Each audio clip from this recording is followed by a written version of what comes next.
অসমৰ সকলো চাহ বাগিচাৰ শ্ৰমিকৰ বাবে 25 নৱেম্বৰ হ'ব এটা ঐতিহাসিক দিন।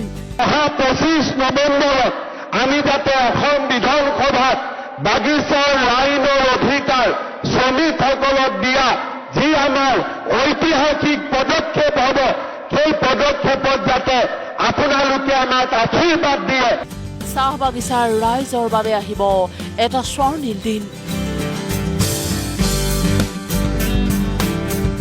চাহ বাগিচাৰ সকলো শ্ৰমিকে লাভ কৰিব ভূমিৰ অধিকাৰ।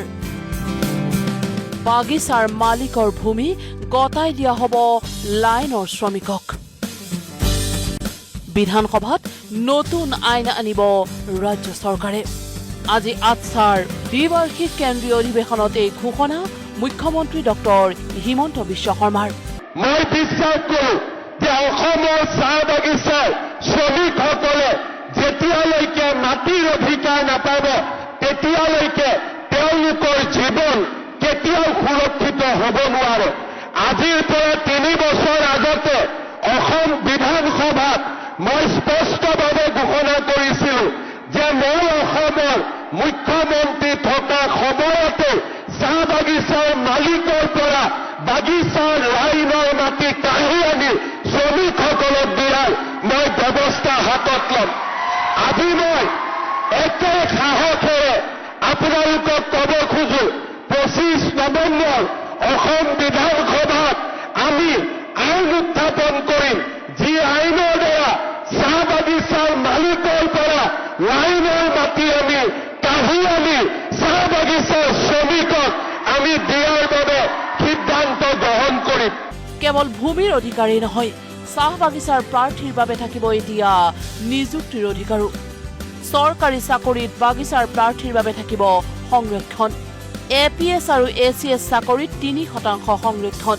তৃতীয় আৰু চতুৰ্থ বৰ্গৰ চাকৰিতো থাকিব সংৰক্ষণ। এই বছৰ আমি তৃতীয় আৰু চতুৰ্থ শ্ৰেণীত চাহ বাগিচাৰ যুৱক যুৱতীৰ বাবে 3% চাকৰি ৰিজাৰ্ভ কৰিলো।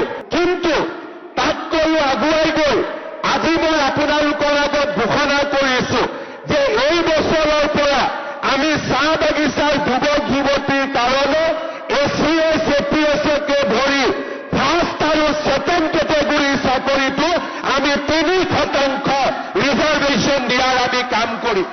আনহাতে মেডিকেল কলেজত বাগিচাৰ শিক্ষাৰ্থীৰ বাবে সংৰক্ষিত আসন বৃদ্ধি কৰা হ'ব বুলি ঘোষণা মুখ্যমন্ত্ৰী ডক্টৰ হিমন্ত বিশ্ব শৰ্মাৰ। এতিয়াৰ পৰা অসমৰ প্ৰত্যেকখন মেডিকেল কলেজত চাহ বাগিচাৰ ছাত্ৰ ছাত্ৰীৰ বাবে আমি 4টাকৈ আসন আমি সংৰক্ষণ কৰিম। ইয়াৰ ফলত আজি আমাৰ অসমত 14খন মেডিকেল কলেজ আছে। ইয়াৰ ফলত অসমত প্ৰত্যেক বছৰে আমি 46 গৰাকীকৈ ছাত্ৰ ছাত্ৰীক ডক্টৰ বনাব পাৰিম। অহা বছৰ বঙাইগাঁৱত মেডিকেল কলেজ আৰম্ভ হ'ব আৰু লগে লগে আমাৰ মেডিকেল কলেজত ৰিজাৰ্ভেশ্যন 50খন আসনলৈ বৃদ্ধি পাব। 50 গৰাকী ছাত্ৰ ছাত্ৰী ডক্টৰ হোৱাৰ সুবিধা পাব। চাহ বাগিচাৰ উদীয়মান প্ৰজন্মৰ মাজত যাতে শৈক্ষিক বিপ্লৱ গঢ়ি তুলিব পাৰি তাৰ বাবে নৱেম্বৰত ৰাজ্যৰ বিভিন্ন চাহ বাগিচাত 100খনকৈ নতুন হাইস্কুল স্থাপন হোৱাৰ কথাও ঘোষণা কৰে মুখ্যমন্ত্ৰী ডক্টৰ হিমন্ত বিশ্ব শৰ্মাই। চাহ বাগিচাত আমি হাইস্কুল প্ৰতিষ্ঠা কৰা নাই, হায়াৰ ছেকেণ্ডাৰী প্ৰতিষ্ঠা কৰা নাই। আমাৰ চৰকাৰৰ প্ৰচেষ্টাত প্ৰথমবাৰলৈ আমি চাহ বাগিচাত 115খন হাইস্কুল স্থাপন কৰিবলৈ পাৰিছিলো আৰু অহা জানুৱাৰী মাহত আৰু 100খন হাইস্কুল আমি চাহ বাগিচাৰ যুৱক যুৱতীৰ বাবে মুকলি কৰি দিবলৈ সিদ্ধান্ত গ্ৰহণ কৰিছো। 18 ৰাজ্যৰ চাহ জনগোষ্ঠীক স্বাস্থ্য, শিক্ষা আৰু চৰকাৰী নিযুক্তিৰ ক্ষেত্ৰত সৰ্বতোপ্ৰকাৰে উন্নয়ন সধাৰ পৰিকল্পনা ৰাজ্য চৰকাৰৰ।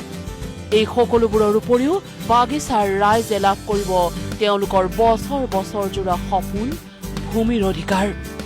এতিয়া বাগিচাৰ ৰাইজেও দেখিব আকাশ চোৱাৰ সপোন।